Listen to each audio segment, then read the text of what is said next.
Pemirsa channel YouTube MZT dimanapun Anda berada, Alhamdulillah, mudah-mudahan kita semuanya senantiasa dirahmati dan diberkati oleh Allah Subhanahu wa Ta'ala, dan mudah-mudahan kita senantiasa dalam keadaan sehat dan juga mendapatkan keselamatan. Amin ya rabbal alamin. Pada kesempatan kali ini kami ingin menyampaikan sebuah tanggapan terhadap beberapa pertanyaan yang telah masuk kepada kami, baik melalui kolom komentar ataupun melalui nomor WhatsApp yang telah tertera pada video atau nomor WhatsApp milik saya pribadi. Di antaranya adalah ada yang bertanya melalui nomor WhatsApp saya pribadi. Pertanyaannya adalah, Assalamualaikum Ustadz, Badi Tanglet, bagaimana hukum kita hadir di pernikahan guru kita sedangkan kita tidak dapat undangan dari beliau, tapi kami ingin hadir untuk menghormati beliau, apakah boleh? Nah, ini pertanyaan saat kami menerangkan dalam video keterangan tentang kesunahan menghadiri walimatul arus, kesunahan menghadiri undangan pesta pernikahan, atau menurut qaul yang pendapat yang kuat itu hukumnya adalah fardu ain. Nah, bagaimana menanggapi pertanyaan ini? Boleh atau tidak kita menghadiri acara pernikahan guru kita? Entah itu beliau, gus kita, atau ning kita, misalkan kita hadir di acara pernikahan beliau. Padahal kita sebagai santrinya, kita tidak diundang. Namun maksud kita datang ke sana untuk menghadiri itu adalah untuk bentuk rasa hormat kita kepada beliau. Apakah itu boleh? Maka kami menjawab, kalau sekiranya panjenengan yang sebagai santri itu ada hubungan yang baik dengan beliaunya, hubungan yang memang sudah lumrahnya santri dengan guru, itu hubungannya seperti apa, lalu panjenengan hadir pada acara tersebut yang sekiranya gus atau ning panjenengan itu tidak ada rasa tidak enak dengan kehadiran panjenengan, artinya beliau itu legowo-legowo saja, rela-rela saja, bahkan mungkin malah senang malahan dengan kehadiran panjenengan ketika jenengan tidak diundang, maka itu boleh-boleh saja. Silahkan Anda tetap hadir walaupun Anda tidak diundang. Namun kalau sekiranya Anda sebagai santri itu ternyata ada hubungan yang kurang baik dengan gurunya, dengan gusnya atau ningnya ini misalkan. Lalu kalau seandainya jenengan itu berangkat hadir pada acaranya beliau, mungkin bisa jadi beliau malah tidak suka. Beliau malah merasa kurang enak dengan kehadiran santri yang model seperti ini. Maka jauh lebih baik untuk tidak datang. Nah, ini yang lebih tahu posisinya itu adalah panjenengan yang bertanya sendiri, atau semua santri yang merasa pada posisi yang seperti itu. Dengar berita kalau gusnya atau ningnya ini menikah, namun kebetulan sampean sebagai santri tidak mendapatkan undangan acara pernikahan tersebut. Ya, maka yang lebih tahu kondisinya itu adalah panjenengan sendiri sebagai santri atau panjenengan yang bertanya. Jadi jawabannya seperti tadi itu. Nah, ini kalau ditanya lagi rujukannya dari mana?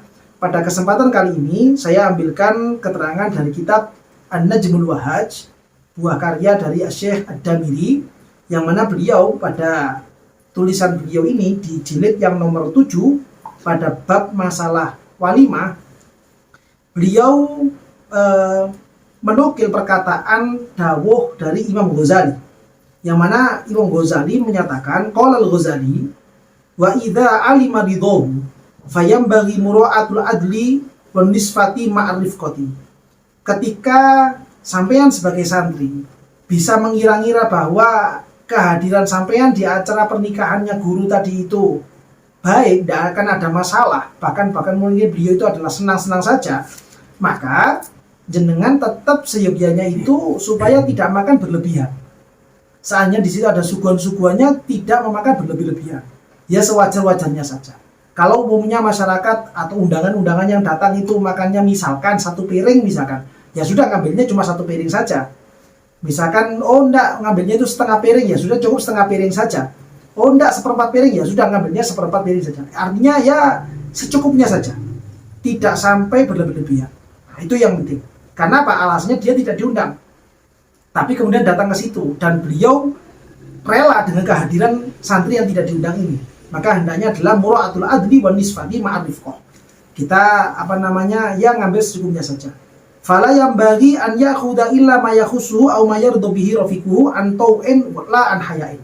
Maka hendaknya tidak mengambil lebih, ya, kecuali apa yang memang sudah ada di depannya, yang memang itu diperuntukkan untuk para hadirin saja. Nah, lanjutannya yang ini, pentingnya ini, wala yajuzu tatafful, dan tidak diperkenankan, tidak diperbolehkan yang namanya tatoful, atau kalau bahasa orang-orang yang lebih familiar lagi, tufaili. Bersikap tatoful atau bersikap tufaili itu tidak boleh, ya, tidak selayaknya. Kita sebagai umat Islam yang memiliki adab, yang memiliki akhlak, terlebih lagi orang-orang yang memiliki ilmu, untuk bersikap tatoful atau tufaili tadi ini. Seperti apa tatoful tufaili itu? Pengertiannya adalah wahwa ityanul insani to'aman lam yud'a ilaih, yaitu ketika ada orang yang mendatangi acara makan-makan padahal dia tidak diundang pada acara tersebut. Nah, ketika ada sikap yang seperti itu, tidak diundang tapi kok kemudian datang, ini yang kemudian disebut dengan tufaili, atau kalau di fikih itu diistilahkan dengan sebutan tatoful. Ini tidak boleh, itu tidak beradab, itu tidak berakhlak. Kalau memang tidak diundang, harusnya ya tidak usah datang.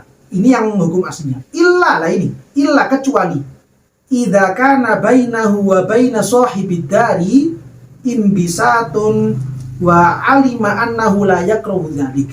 Kecuali kalau memang antara orang yang tidak diundang, dalam pertanyaan ini berarti adalah si santri, ya, dia tahu antara dia dengan sohibul hajat, dengan orang yang memiliki acara ini, imbisatun, dia punya perasaan yang nyaman, tidak pernah ada masalah, dan perasaannya itu akrab-akrab saja. Ada kemungkinan mungkin sohibul hajat itu dia kelupaan untuk mengundang panjenengan yang sebagai santri, maka itu boleh-boleh saja. Wa alima annahu la yakruh dzalik, dan si santri tadi itu tahu kalau seandainya dia datang walaupun tanpa ada undangan, maka sohibul hajat tidak mungkin merasa tidak enak, tetap akan enak atau bahkan malah gembira. Nah, ini boleh-boleh saja, itu tidak sampai disebut tatoful atau tufaili. Tapi kalau sekiranya dia itu tidak kenal, tidak ada undangan, kok tiba-tiba masuk ke situ, datang ke situ, hadir di situ, ikut makan-makan, dan selesai makan kemudian langsung pulang, maka ini adalah perbuatan tufaili, atau dalam istilah fikih disebut dengan perbuatan tatoful. Bahayanya bagaimana? Bahayanya begini, wa idza takarrara tatofulu ruddat bihi syahadatuhu. Orang yang dia itu terus-terusan melakukan sikap tufaili, orang yang terus-terusan melakukan sifat tatoful, ya, maka orang seperti ini akan berdampak untuk penolakan persaksiannya. Maksudnya apa? Maksudnya dia masuk dalam kategori orang yang fasik. Ketika orang itu dia suka melakukan tufaili, dia itu suka melakukan tatoful, padahal sohibul hajat atau yang punya acara ini tidak suka dengan kehadiran orang ini, padahal dan juga dia tidak diundang kok terus-terusan datang, maka itu bisa menyebabkan orang yang bersikap tufaili tadi itu bisa menjadi orang yang fasik, dan seandainya dia memberikan persaksian tentang suatu hal, persaksiannya tidak bisa diterima secara kacamata syariat. Nah, ini penting untuk kita renungkan. Dan saya penting juga untuk mengingatkan, ya, seandainya panjenengan yang santri tadi itu tidak diundang, dan seandainya jenengan hadir pun, jenengan juga merasa bahwa sohibul hajat atau gus atau ninya tadi itu kurang suka dengan kehadiran panjenengan, kurang nyaman dengan kehadiran panjenengan yang tidak diundang. Namun jenengan punya niatan, punya keinginan, alasan yang kuat. Alasannya apa? Untuk hormat kepada guru. Jadi dari sisi santri ada bentuk rasa hormat, namun si ningnya atau si gusnya itu kurang merasa nyaman ketika panjenengan datang di acaranya beliau. Ketika sudah terlanjur datang, ningnya atau gusnya ini merasa tidak nyaman, ya, dan semua hadirin di situ sudah makan-makan misalkan, tidak mungkin juga nanti gusnya atau ningnya ini tidak mempersilahkan panjenengan makan. Akhirnya kemudian karena mungkin rasa sungkan, rasa malu, mau tidak mau ningnya atau gusnya ini mempersilahkan panjenengan yang tidak diundang tadi itu untuk supaya ikut makan. Sehingga makanan itu dihadirkan kepada panjenengan, diberikan kepada panjenengan, itu bukan karena perasaan legowo, bukan berangkat dari rasa ridho rela untuk memberikan makanan kepada panjenengan, namun karena ada rasa terpaksa, ada rasa haya. Haya itu sungkan, malu, ya. Terpaksa memberikan makanan itu kepada panjenengan karena panjenengan sudah terlanjur hadir di tempat itu. Bagaimana? Menurut keterangan yang ada di dalam kitab Al-Bajuri, beliau Syekh Ibrahim bin Muhammad Al-Bajuri itu menukil dari perkataannya Al-Imam Al-Ghazali juga, hal yang seperti itu dianggap sebagai salah satu bentuk perbuatan ghosab. Nah, ini penting untuk dipahami. Saya bacakan ibaratnya, keterangan kitabnya dari Al-Bajuri bagaimana? Beliau menyatakan, walau akhadha mala ghairihi bil haya'i kana lahu hukmul ghosbi. Seandainya ada orang yang mengambil harta orang lain, ya, yang mana dia itu ngambilnya ini dan memberikannya itu karena rasa haya, rasa malu, rasa sungkan. Kana lahu hukmul ghosbi. Maka pengambilan harta tadi itu sama dengan hukum ghosab. Artinya dia termasuk dalam kategori gambaran-gambaran ghosab. Yang mana ghosab itu jelas hukumnya adalah haram. Itu tidak diperbolehkan.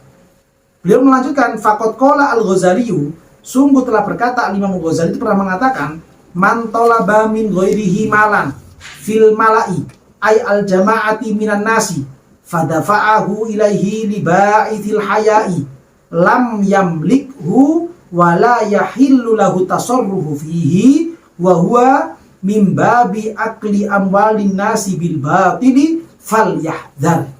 Ini nukilan Imam Bajuri dari perkataannya, dawuhnya Imam Al-Ghazali. Yang artinya bagaimana? Artinya begini, man talaba min ghairihi malan fil mala'i. Orang yang meminta kepada orang lain suatu harta. Jadi ada orang minta harta kepada orang lain, ya. Yang mana posisi memintanya ini kondisinya fil mala. Di dalam keramaian, di tempat yang ramai. Di situ banyak orang, ay al jamaati. Fadafa'ahu ilaihi li ba'ithil haya. Lalu kemudian yang pemilik harta ini memberikan hartanya kepada yang meminta tadi itu li ba'ithil haya. Karena rasa sungkan, karena rasa malu, karena keterpaksaan, ya, li ba'ithil haya. Bagaimana? Lam yamlikhu wa la yahillu lahu tasarrufu. Maka si peminta tadi itu ketika menerima hartanya itu dia tidak memiliki hak milik terhadap harta tersebut. Ditambah lagi wala yahillu lahu tasarrufu fihi. Dia juga tidak halal untuk menggunakan harta yang telah dia terima.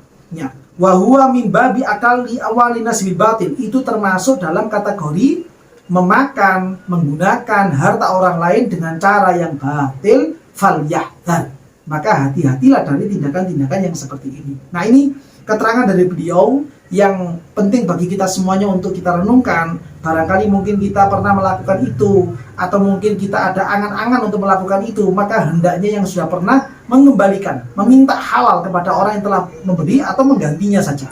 Bagi yang mungkin diantara kita ada yang berangan-angan ingin melakukan hal yang seperti itu, maka mohon untuk segera berhenti, jangan dilanjutkan lagi, karena hal yang seperti itu, sikap yang seperti itu meminta dari orang lain dalam kondisi banyak orang, lalu kemudian dia memberinya itu karena rasa malu, karena rasa terpaksa, ini termasuk dalam kategori ghosab, yang mana ghosab itu hukumnya adalah haram, dan itu termasuk perbuatan-perbuatan zalim yang tidak diridhoi oleh Allah Subhanahu wa taala. Dan tentunya perbuatan zalim yang seperti ini akan memberatkan pelakunya ketika nanti di alam akhirat.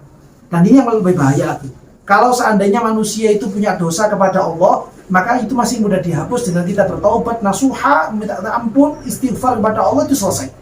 Tapi kalau hukum adami, dosanya ini kepada sesama manusia, maka tidak bisa lepas dari dosa tersebut sampai bentuk kedzaliman itu dikembalikan kepada orang yang berhak. Nah, ini yang berat. Kalau seandainya tidak dikembalikan, maka itu akan menjadi hisab yang berat nanti di alam akhirat.